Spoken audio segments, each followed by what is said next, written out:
Kembali dari kawasan Jalan Durian nomor 1 ND, selamat pagi pendengar RRI dimanapun Anda berada, masih bersama kami yang bertugas di Florata pagi dan siang ini.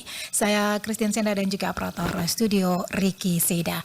Pendengar RRI, kita masuk ke topik wawancara kedua kita terkait dengan 151 orang PMI pekerja migran Indonesia Nusa Tenggara Timur dipulangkan tidak bernyawa sepanjang tahun 2023.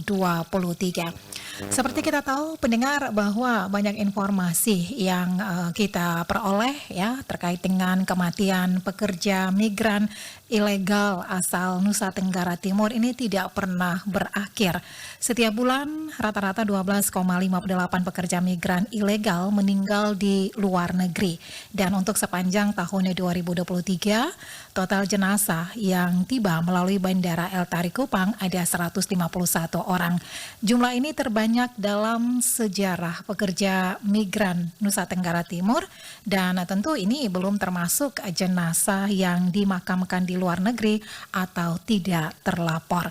Dan kita akan mengetahui seperti apa upaya untuk memutus mata rantai pekerja migran Indonesia yang non-prosedural dan bagaimana progres ke depan dari BP3MI Nusa Tenggara Timur. Di ujung telepon kami sudah terhubung bersama Bapak Lukas Doni Pura Esos MSI, PLT Kepala BP3MI Nusa Tenggara Timur. Selamat pagi Pak Lukas. Selamat pagi Bu. Iya, Pak Lukas, ini terkait dengan banyaknya ya jumlah jenazah tahun 2023 kemarin ini sebanyak 151 jenazah PMI yang dipulangkan tidak bernyawa. Nah, untuk pendengar pastinya ingin mengetahui update ya banyaknya PMI non prosedural, kemudian yang prosedural juga seperti apa, Pak? Silakan. Baik, terima kasih Bu atas kesempatan yang diberikan. Memang betul pada tahun 2023 pekerja migran Indonesia yang tergolong dalam penanganan jenazah BP3MI Nusa Tenggara Timur mengurus atau memfasilitasi sebanyak 151 jenazah. Dari 151 jenazah ini semuanya disebut non prosedural, artinya mereka tidak terdata di sistem BP3MI atau sistem pemerintah. Dan dari sini kita bisa ketahui bahwa masih cukup banyak warga kita, khususnya warga NTT yang berada di luar negeri, mencari pekerjaan di luar negeri, namun tidak terdata secara sistem di pemerintah. Sedangkan pada tahun 2024, Januari ini, BP3MI telah memfasilitasi 7 jenazah PMI. Ya, dan itu 7 jenazah ini juga non prosedural Bu. Yang terkait dengan penempatan secara prosedural atau melalui pemerintah, pada tahun 2023 sebanyak 1.305 orang. Terus pada tahun 2024 belum ada penempatan, namun sekarang sudah dalam proses ada satu proses pelayanan kita, yaitu orientasi pra-pemberangkatan sedang dilakukan di BP3MI Nusa Tenggara Timur untuk selanjutnya persiapan untuk berangkat ke luar negeri. Nah di tahun 2024 tadi Anda sebutkan nanti ada beberapa ya yang akan ke luar negeri. Nah, apakah ada PMI kita yang dari luar negeri yang dideportasi yang akan dilayani oleh BP3MI NTT untuk kembali ke Indonesia seperti itu, Pak Lukas? Baik Ibu, terima kasih Bu. Di tahun 2023 PMI deportasi atau kita biasa sebut pemulangan PMI terkendala itu sebanyak 184 orang Bu dari tahun 2023 kemarin. Oke. Nah, Sedangkan di tahun 2024 sudah 3 PMI yang kita fasilitasi untuk pulang ke daerah asalnya, termasuk ada satu yang dengan bayi, itu asalnya Malaka Bu.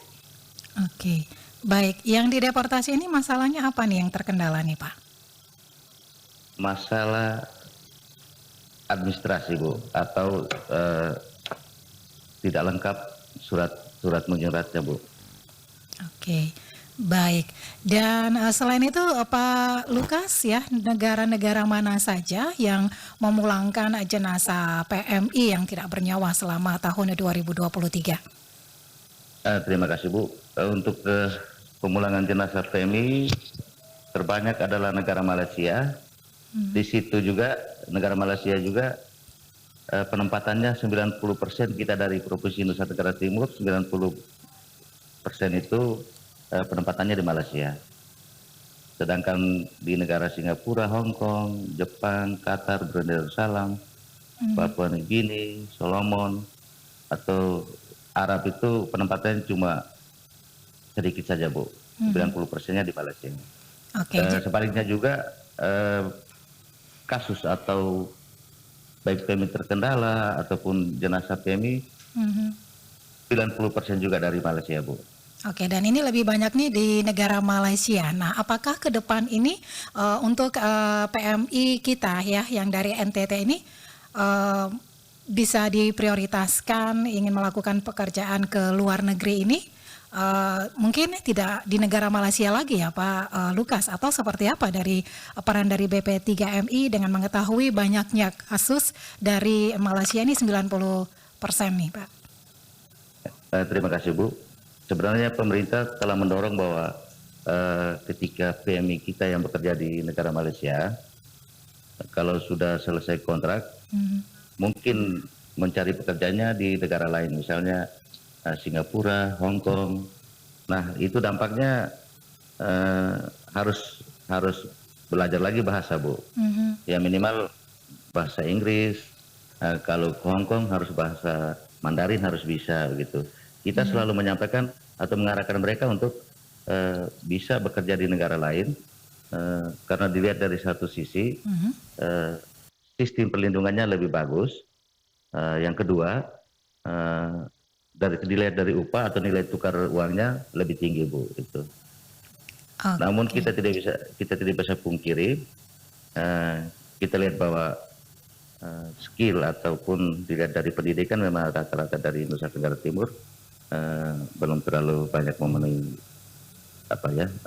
pasar kerja begitu, pasar kerja luar negeri.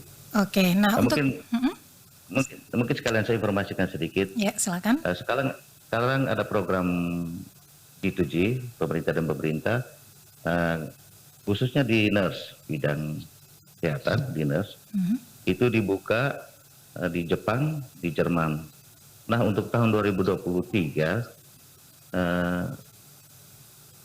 teman-teman kita atau dari NTT sudah sebanyak 13 orang yang mendaftar untuk bekerja sebagai perawat di Jerman Bu. Oke. Dan ini harapan kita supaya kita bisa merubah pola migrasi ini dari rumah tangga dengan perkebunan bisa lebih profesional begitu. Sehingga kita berupaya untuk bekerja sama dengan pihak kampus khususnya di bidang kesehatan untuk mendorong mereka apabila yang berminat bisa ke luar negeri karena ada peluang kerja di luar negeri yang sudah disiapkan oleh pemerintah. Baik. Oke, ini menarik sekali ya perannya dari BP3MI untuk merubah pola migrasi seperti itu ya, lebih naik tingkat level seperti itu ya untuk lebih ke perawat ya, seperti itu ke negara-negara yang tidak bermasalah seperti yang disampaikan tadi baik dari masalah gaji atau apapun seperti itu ya Pak Lukas. Nah untuk tahun 2024 ini seperti yang Anda sampaikan tadi ini juga sudah ada beberapa PMI yang lagi siap-siap lagi didampingi ya untuk ke luar negeri. Nah ini negara tujuannya negara mana nih Pak? Ini untuk sementara masih Malaysia juga Bu. Oke. Malaysia dan kita tetap berupaya untuk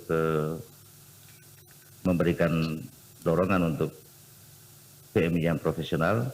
Namun kita juga tidak bisa melepas bahwa rata-rata Nusa Tenggara Timur ini penempatannya di Malaysia dan kebanyakan di rumah tangga dan perkebunan Bu.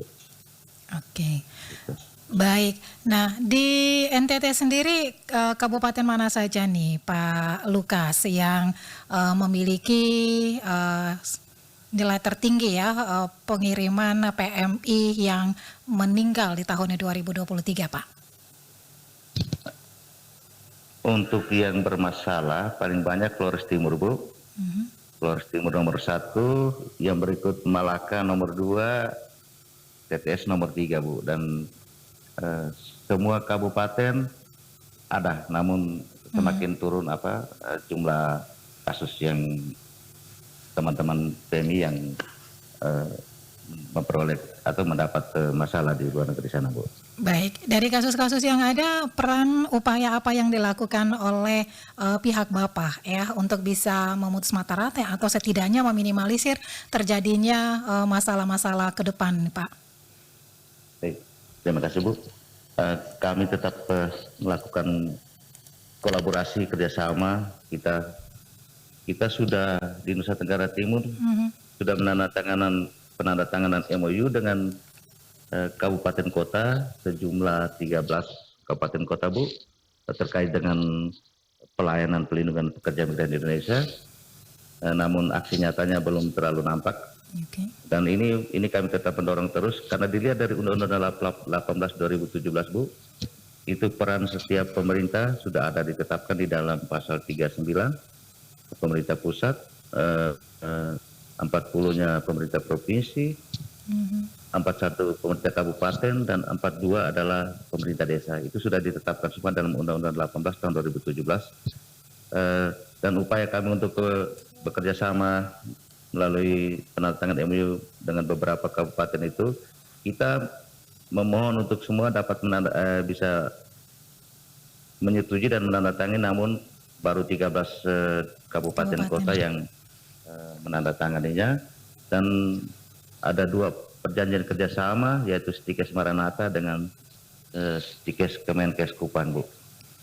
Dan dari situ juga kita tetap bekerja sama dengan pihak kepolisian, aparat, dan LSM, seluruh tokoh masyarakat, tokoh agama. Kita menjalin kerjasama dari dulu Bu, dan kita memperkuat lagi sehingga upaya untuk menyampaikan bahwa bekerja ke luar negeri itu ada jalurnya. Pemerintah telah menyiapkan jalurnya yang begitu nyaman, begitu baik untuk kita. Di sisi lain, Nusa Tenggara Timur adalah kepulauan dengan 3.000 lebih desa. Kami tidak sanggup untuk menempuh sampai ke pelosok-pelosok, hingga kami tetap melakukan kolaborasi kerjasama untuk membantu kita di lapangan. Dan pada tahun 2023 kemarin, secara nasional ditetapkan kawan PMI di Nusa Tenggara Timur sebanyak 115 orang Bu. Itu untuk membantu juga memberikan informasi bahwa penempatan yang benar itu melalui pemerintah itu bagaimana, memberikan atau menyampaikan bahwa prosedur bekerja ya secara prosedur, kalau bekerja tidak secara prosedur nanti dampaknya apa, itu untuk membantu kita di lapangan Bu. Beberapa tahun kemarin juga kita melakukan sosialisasi melalui radio, SMS gateway, KKN tematik. KKN tematik itu ketika mahasiswa mau turun kegiatan KKN, itu yang kita berikan informasi ini, kita kasih bekal ini agar di desa atau di tempat mereka melakukan KKR, mereka bisa memberikan informasi yang terbaik untuk keluarga atau masyarakat kita. Dan ini kami sering sampaikan, Bu, Ya. perlindungan PMI itu paling dasar adalah di keluarga. Mengapa demikian? Ketika kita mungkin mengetahui ada yang mengajak kita punya anak begitu, itu harus kita cari tahu bahwa informasi ini betul atau tidak. Atau diajak melalui media sosial, itu juga sangat membahayakan, sehingga kita sering menyampaikan bahwa harus diperhatikan dengan baik apabila mendapat atau melihat informasi di media sosial. Segera hubungi BP3MI atau Dinas Tenaga Kerja terdekat atau aparat desa terdekat, sehingga menghindari terjadinya penempatan non prosedural, Bu. Oke, baik. Ini juga sekaligus menjadi harapan ya dari Pak Lukas untuk masyarakat NTT yang akan melakukan pekerjaan ya, akan menjalani pekerjaannya di luar negeri seperti itu ya Pak Lukas ya. Jadi ini sosialisasi tetap dilakukan, kemudian kerjasama kolaborasi dengan berbagai pihak ini juga tetap terus dilakukan seperti itu ya sampai sekarang. Dan 15 orang yang sudah Pak Lukas sebutkan tadi, untuk saat ini bagaimana hasilnya Pak yang sudah dilakukan oleh 15 anggota dari BP3MI di berbagai pelosok? Apakah sudah ada perkembangan ataupun perubahan yang sedikit tidaknya bisa membawa kabar baik seperti itu Pak? Izin Bu, 115. Oh 115, baik. Ya, 115 orang. Oke. Jadi ketika secara pemerintah BP3MI Nusa Tenggara Timur, kami sangat senang Bu ketika semakin banyak orang mempunyai perhatian terhadap pekerja migran Indonesia, mempunyai perhatian perlindungan terhadap pekerja migran Indonesia. Kami sangat senang Bu, karena jujur kami tidak mungkin bisa menempuh itu dengan jalan sendiri Bu. Jadi kami sangat mengharapkan bagi masyarakat ataupun siapapun yang sempat mendengar informasi dari BP3MI, tolong dibantu untuk diinformasikan ke keluarga kita yang lain. Karena biasanya yang mengajak ke luar negeri itu kadangkala keluarga dekat, kadangkala kita dalam satu kampung atau kampung tetangga, sehingga kita merasa bahwa ini kita kenal, kita punya orang, tapi tidak tahu bahwa di dalam menjalankan prosesnya itu tidak melalui jalur yang baik atau jalur pemerintah. Baik, itu, Bu. Baik. Terakhir silakan harapan untuk masyarakat Nusa Tenggara Timur seperti apa nih, khususnya calon-calon PMI, dan juga mungkin ada himbauan ya untuk mencegah calo-calo yang akan memanfaatkan kesempatan ya bagi para PMI, Pak. Silakan. Baik, terima kasih Bu. Bagi masyarakat Nusa Tenggara Timur, khususnya para pencari kerja atau ingin bekerja ke luar negeri, tolong memperhatikan. Yang pertama, hindari bujuk rayu calo.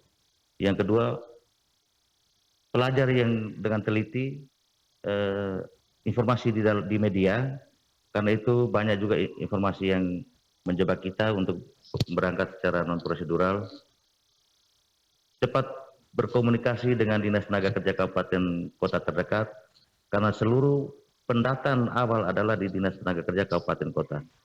Karena itu ketika sudah terdaftar di Dinas Kabupaten Kota, maka secara sistem di BP3MI maupun di KBRI Kajari sudah bisa dapat mengetahui keberadaan PMI kita.